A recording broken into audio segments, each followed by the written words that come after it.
जय माँ संतोषी देवी नमो नमः।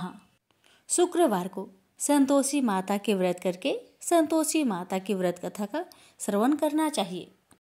माता संतोषी को सुख शांति और वैभव की देवी माना जाता है। माना जाता है कि शुक्रवार के दिन संतोषी माता का व्रत करने से घर में सुख समृद्धि आती है। साथ ही जिन्हें संतान सुख प्राप्त नहीं हो पा रहा, वो संतान की प्राप्ति के लिए इस व्रत को करते हैं। माता संतोषी अपने भक्तों की सभी मनोकामना को पूर्ण करती है।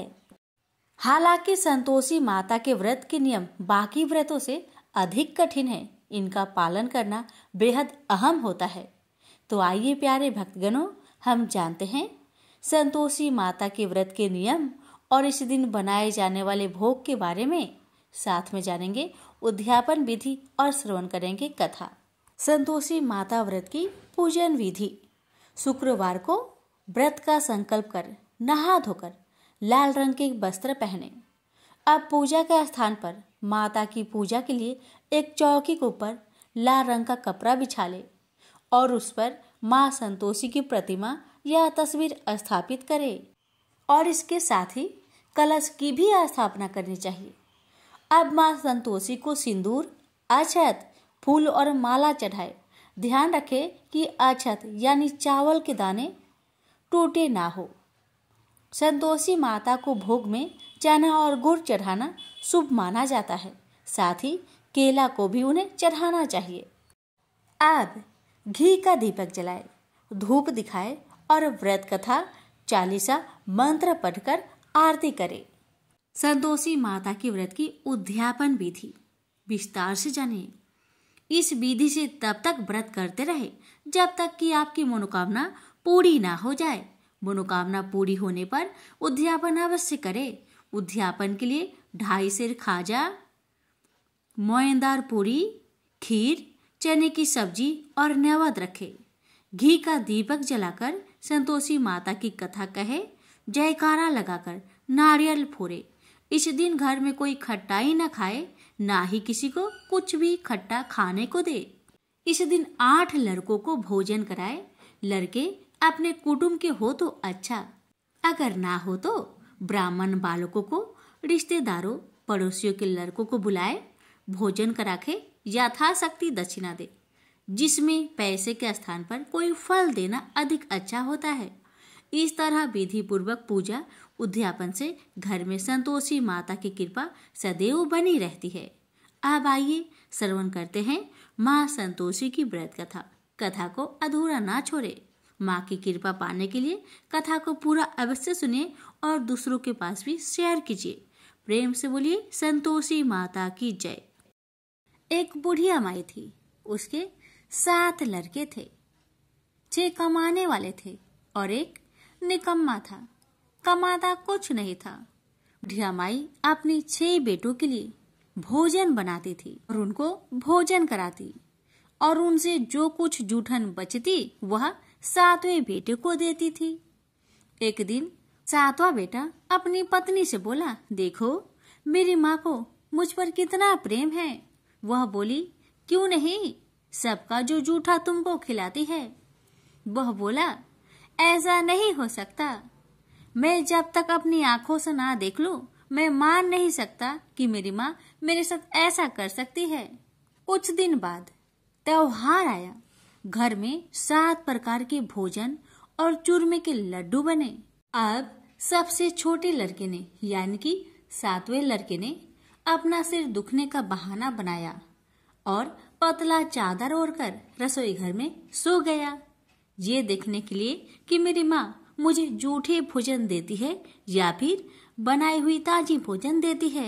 लड़का झूठ मूठ का सोने के नाटक करके रसोई घर में सोया हुआ है। वह पतले चादर के अंदर से सब कुछ देख रहा था। तभी 6 भाई भोजन करने आए। उसने देखा माँ ने उनके लिए सुंदर आसन बिछाया, नाना प्रकार की रसोई परोसी और आग्रह करके उन्हें जिमाया और वह देखता रहा। तब 6 भाइयों ने भोजन करके उठा। तब माँ ने क्या किया कि उनकी बची हुई भोजन, जूठी भोजन थालियों में से इकट्ठा करके सभी लड्डुओं के टुकड़ों को उठाकर एक लड्डू बनाया और सभी जूठन को साफ करके बुढ़िया ने अपने सबसे छोटे लड़के को पुकारा, बेटा 6 भाई भोजन करके चले गए, अब तू ही बाकी है, उठ और खाना खा ले। तब वह बेटा कहने लगा, माँ मुझे आज भूख नहीं लगा है, मुझे भोजन नहीं करना, मैं अब जहाँ नहीं रहूंगा, मैं परदेश चला जाऊंगा। अपने बेटे की बातें सुन माँ ने कहा, बेटा तू कल जाना चाहता है ना, कल क्यों जाएगा, तुम आज ही चला जा। तब बेटा बोला, हाँ माँ मैं आज ही चला जा रहा हूँ। यह कहकर वह घर से निकल गया। चलते समय पत्नी की याद आई, वह गौशाला में उपले थाप रही थी। वहां जाकर वह बोला, हम जावे परदेश, आवेंगे कुछ काल, तुम रहियो संतोष से, धर्म अपनो पाल। पत्नी बोली, जाओ पिया आनंद से, हमरो सोच हटाए, राम भरोसे हम रहे, ईश्वर तुम्हें सहाय। 2 निशानी आपन, देख धरो में धीर, सुधी मती हमारी, बिसारियो रखियो मन गंभीर। पति बोला, मेरे पास तो कुछ नहीं, यह अंगूठी है, सुले और अपनी कुछ निशानी मुझे भी दे। पत्नी बोली, मेरे पास क्या है, यह गोबर से भरा हाथ।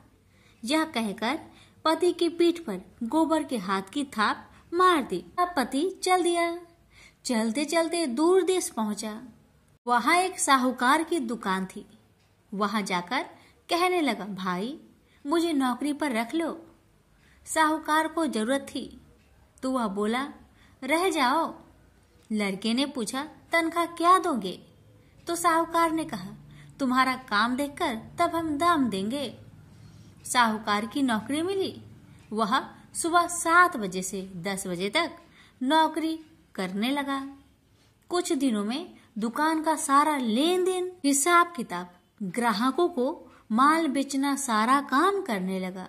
साहूकार के 7-8 नौकर थे। वे सब चक्कर खाने लगे। यह तो बहुत होशियार बन गया है। सेठ ने भी काम देखा और 3 महीने में ही उसे आधे मुनाफे का हिस्सेदार बना लिया। वह कुछ वर्ष में ही नामी सेठ बन गया और मालिक सारा कारोबार उस पर छोड़कर चला गया। इधर पति की अनुपस्थिति में उसकी पत्नी को सास ससुर दुख देने लगे। सारी गृहस्थी का काम करा के उसे लकड़ी लेने जंगल में भेजते हैं। इस बीच घर के आटे से जो भूसी निकलती उसकी रोटी बनाकर रख दी जाती और उसके साथ ही फूटे नारियल की नारेली में पानी। एक दिन वह लकड़ी लेने जा रही थी। रास्ते में बहुत सी स्त्रियां संतोषी माता की व्रत करते दिखाई दी। वह लड़की खड़ी होकर कथा सुनने लगी और पूछा, बहनों तुम किस देवता की व्रत करती हो और उसके करने से क्या फल मिलता है?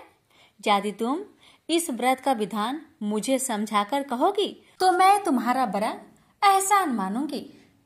तब उनमें से एक स्त्री बोली, सुनो बहन, यह संतोषी माता का व्रत है। इसके करने से निर्धनता, दरिद्रता का नाश होता है और जो कुछ मन में कामना हो सब संतोषी माता की कृपा से पूरी होती है। तब उसने उससे व्रत की विधि पूछी। वह भक्तिनी स्त्री बोली, 1.25 आने का गुड़ चना लेना, इच्छा हो तो 5.25 आने का लेना या फिर 1.25 रुपए का भी सहूलियत के अनुसार लाना। बिना परेशानी और श्रद्धा व प्रेम से जितना भी बन पड़े 1.25 लेना। प्रत्येक शुक्रवार को निराहार रहकर कथा सुनना। इसके बीच कर्म टूटे नहीं, लगातार नियम पालन करते रहना। सुनने वाला कोई न मिले तो घी का दीपक जला उसके आगे या जल के पात्र के सामने रखकर कथा कहना। जब कार्य सिद्ध न हो नियम का पालन करना और कार्य सिद्ध हो जाने पर व्रत का उद्यापन करना। 3 मास में माता फल पूरा करती है। यदि किसी के ग्रह खोटे भी हो तो भी माता वर्ष भर में कार्य सिद्ध करती है। फल सिद्ध होने पर उद्यापन कर लेना चाहिए, बीच में नहीं। उद्यापन में और 2.5 सेर आटे का खाजा तथा इसी परिमाण में खीर तथा चने का साग करना। 8 लड़कों को भोजन कराना। जहाँ तक मिले देवर जेठ भाई बंधु के हो, न मिले तो रिश्तेदारों और पास पड़ोसियों को बुलाना।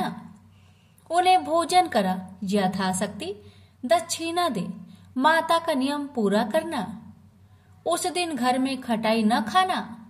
यह सुन बुढ़िया माई के लड़के की बहू चल दी। रास्ते में लकड़ी की बोझ को बेच दिया और उन पैसों से गुड़ चना ले माता की व्रत की तैयारी कर आगे चली और सामने मंदिर देखकर पूछने लगी, यह मंदिर किसका है? सब कहने लगे, संतोषी माता का मंदिर है। यह सुनकर माता के मंदिर में जाकर चरणों में लौटने लगी। दीन हो विनती करने लगी, माँ मैं निपट अज्ञानी हूँ, व्रत के कुछ भी नियम नहीं जानती, मैं दुखी हूँ। हे माँ जगत जननी मेरा दुख दूर कर, मैं तेरी शरण में आई हूँ। माता को दया आई। एक शुक्रवार बीता कि दूसरे को उसके पति का पत्र आया और तीसरे शुक्रवार को उसका भेजा हुआ पैसा आ पहुंचा। यह देख जेठ जेठानी मुंह सिडोकने लगी। लड़के ताने देने लगे। काकी के पास पत्र आने लगे, रुपया आने लगा। अब तो काकी की खातिर बढ़ेगी। बेचारी सरलता से कहती, भैया कागज आवे रुपया आवे, हम सब के लिए अच्छा है। ऐसा कहकर आंखों में आंसू भरकर संतोषी माता के मंदिर में आ मातेश्वरी के चरण में गिरकर रोने लगी। माँ मैंने तुमसे पैसा कब मांगा है माँ? मुझे पैसे से क्या काम है माँ? मुझे तो अपने सुहाग से काम है। मैं तो अपनी स्वामी के दर्शन मांगती हूँ माँ। तब माता ने प्रसन्न होकर कहा, जा बेटी तेरा स्वामी आएगा।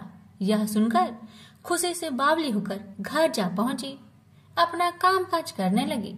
अब संतोषी माँ विचार करने लगी, इस भोली पुत्री को मैंने कह तो दिया कि तेरा पति आएगा, लेकिन कैसे?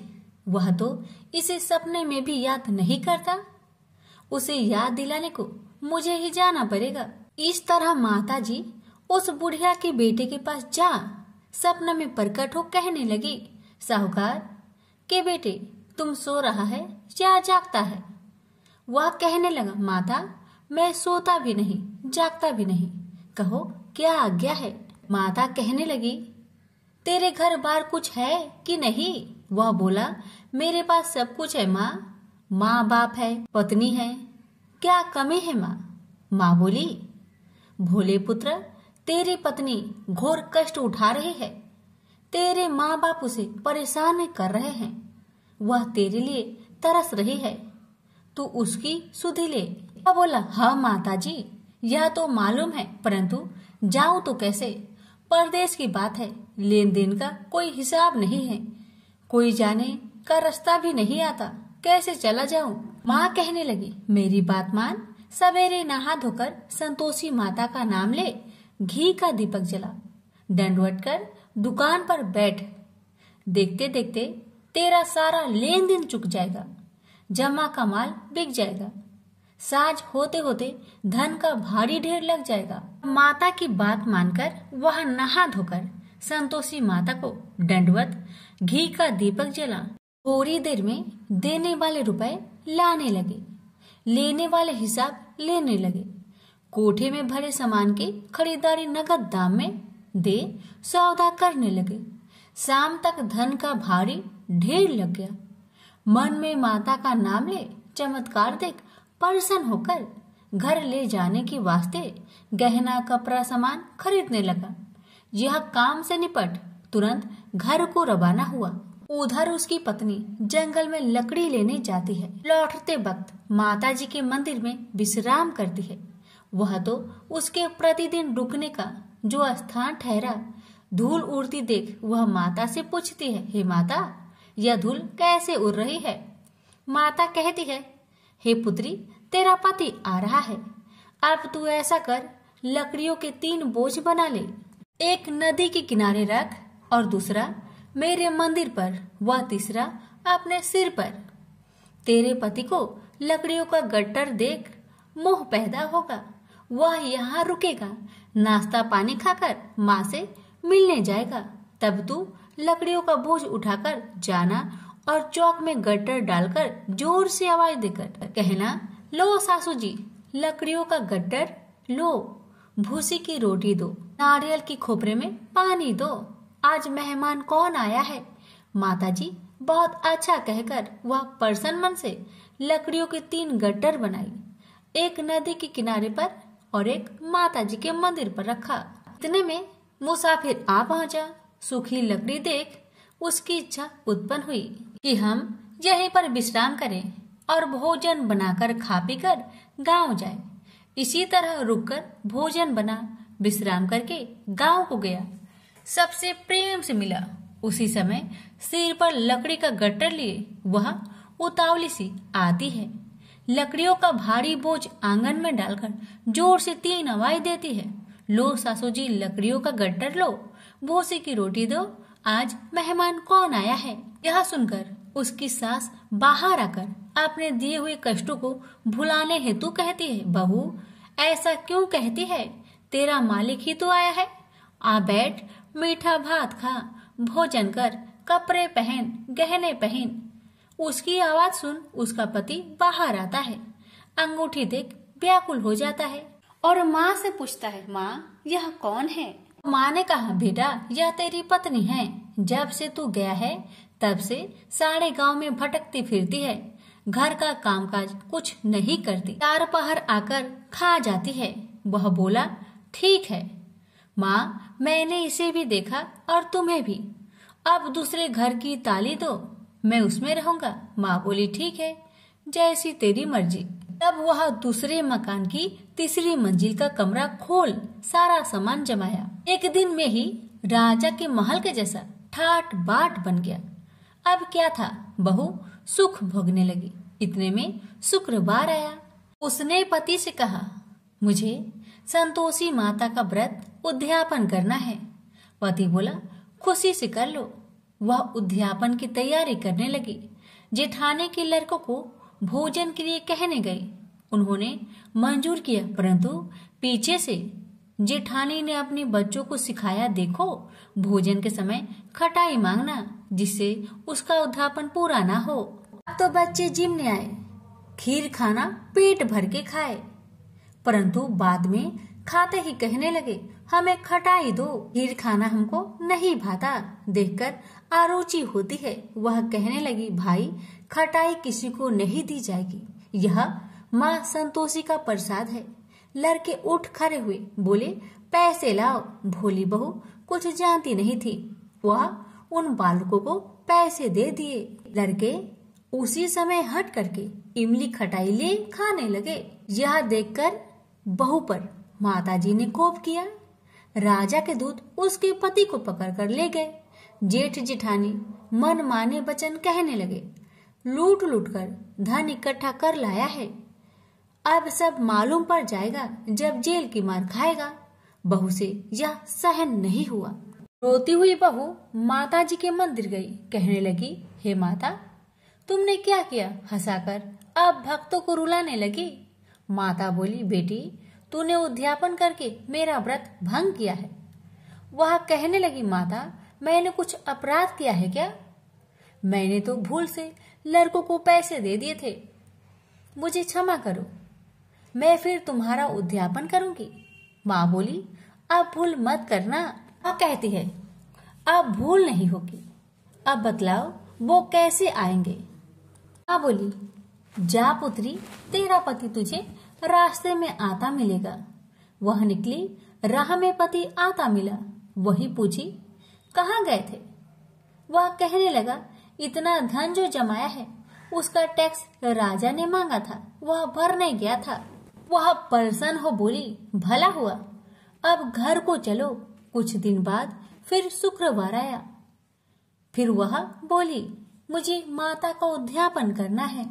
पति ने कहा, करो। पत्नी फिर जेठ के लड़कों को भोजन को कहने गई। ठानी ने 1-2 बातें सुनाई, सब लड़कों को सिखाने लगी, तुम सब लोग पहले ही खटाई मांगना। लड़के भोजन से पहले कहने लगे, हमें खीर नहीं खाना, हमारा जी बिगड़ता है, कुछ खटाई खाने को दो। वह बोली, खटाई किसी को नहीं मिलेगा, आना हो तो आओ। वह ब्राह्मण के लड़के को लाकर भोजन कराने लगी। यथाशक्ति दक्षिणा की जगह एक एक फल उन्हें दिया। संतोषी माता प्रसन्न हुई। माता की कृपा होते ही 9वें मास में उसके चंद्रमा के समान सुंदर पुत्र प्राप्त हुआ। पुत्र को पाकर प्रतिदिन माताजी के मंदिर में जाने लगी। माँ ने सोचा, यह रोज आती है, आज क्यों न आए, इसके घर चलो। यह विचार कर माता ने भयानक रूप बनाया। गुड़ चने से सना मुख, ऊपर सूर्य के समान होठ, उस पर मक्खियां भीन भीन कर रही थी। दहली पर पैर रखते ही उसकी सास चिल्लाई, देखो रे देखो, कोई चुड़ैल डाकिन चली आ रही है, लड़को इसे भगाओ नहीं तो किसी को खा जाएगी। लड़के भागने लगे, चिल्लाकर खिड़की बंद करने लगे। बहू रोशन दान में देख रही थी। प्रसन्नता से पगली बन चिल्लाने लगी, आज मेरी माँ मेरे घर आई है, आज मेरी माता मेरे घर आई है। वह बच्चों को दूध पीने से हटाती थी। इतने में सास का क्रोध फट पड़ा। वह बोली, क्यों उतावली हुई है, बच्चे को पटक दिया। इतने में माँ के प्रताप से लड़के ही लड़के नजर आने लगे। वह बोली, माँ जिसका मैं व्रत करती हूँ, यह वही संतोषी माता है। सबने माता जी के चरण पकड़ लिए और विनती कर कहने लगे, हे माता, हम मूर्ख हैं, अज्ञानी हैं, तुम्हारे व्रत की विधि हम नहीं जानते, व्रत भंग कर हमने बड़ा अपराध किया है। जग माता, आप हमारा अपराध क्षमा करो। इस प्रकार माता प्रसन्न हुई। बहू को प्रसन्न हो जैसा फल दिया, वैसा माता सबको दे। जो पढ़े उसका मनोरथ पूर्ण हो, जो सुने उसका भी मनोरथ पूर्ण हो। प्रेम से बोलिए संतोषी माता की जय।